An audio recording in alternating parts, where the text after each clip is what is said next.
قال ترامب: القدس لهم. وقال الله عز وجل: فإذا جاء وعد الآخرة ليدخلوا المسجد كما دخلوه أول مرة ليسوءوا وجوهكم وليدخلوا المسجد كما دخلوه أول مرة وليتبروا ما علوا تتبيرا. قال ترامب: لقد عمل فريقي ليلا ونهارا لإنجاز هذه المهمة. وقال النبي صلى الله عليه وسلم: لا تزال طائفة من أمتي ظاهرين على الحق لا يضرهم من عاداهم. قيل: أين هم يا رسول الله؟ قال: في بيت المقدس وأكناف بيت المقدس. قال ترامب: إن شعوب المنطقة نعمل لمصلحتها ولا بد أن تقبل بما عملنا.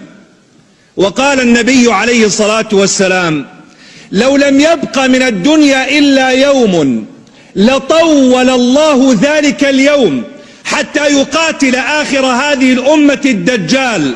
قيل: أين هم يا رسول الله؟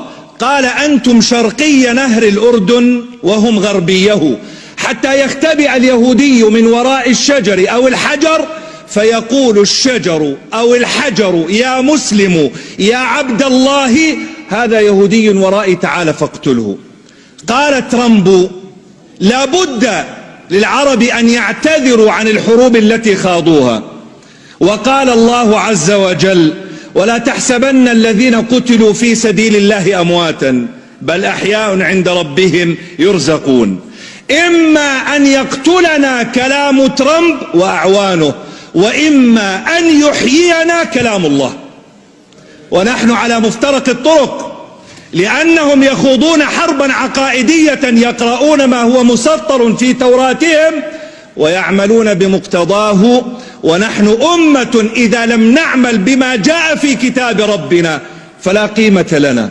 نحن اليوم في حالة ضعف، والضعف لا يعيبنا والاحتلال لا يعيبنا، فإن الله عز وجل يقول: وتلك الأيام نداولها. وقال الله عز وجل: ما كان الله ليذر المؤمنين على ما أنتم عليه من غلبة وقوة وارتفاع شأن حتى يميز الله الخبيث من الطيب. فإن كان هنالك من كلمة نقولها فأنا أقول لك: شكرا ترامب، لقد كشفت الحقائق ووضعت كل واحد أمام شخصيته وقلبه وفؤاده. إن القدس ليست حربا ولكنها مشروع أمة. القدس ليست حربا ولكنها مشروع أمة نحتاج فيه إلى أمران. الأمر الأول: ألا نقنط، ألا نهزم. لئن غلبنا على الأرض فما ينبغي أن نغلب على عقيدتنا. فقد مر في تاريخنا أن التتر دخلوا إلى بغداد فأسروا خليفة المسلمين ووضعوه في شوال من شيد وألقوه في النهر ليموت حريقا غريقا أعمى. وكان خطباء الجمعة يقولون: لتفتحن القسطنطينية ونعم الجيش جيشها ونعم الأمير أميرها. وكان صوت الهمس وقتها يقول: انظروا ماذا يقولون. وصدق الله وكذب التتر، ونحن اليوم نقول: صدق الله وكذب ترامب وأعوانه. والأمر الثاني: أننا نحتاج إلى إعداد مشروع لا إعداد حرب. فنحن ضعفاء والضعف لا يعيبنا، ولكننا نحتاج أن نجعل مشروعا لأبنائنا نقولها لهم ولو كلمة: فلسطين عربية من بحرها إلى نهرها ومن شمالها إلى جنوبها، وبالعامية: لن يضيع دين وراءه مطالب.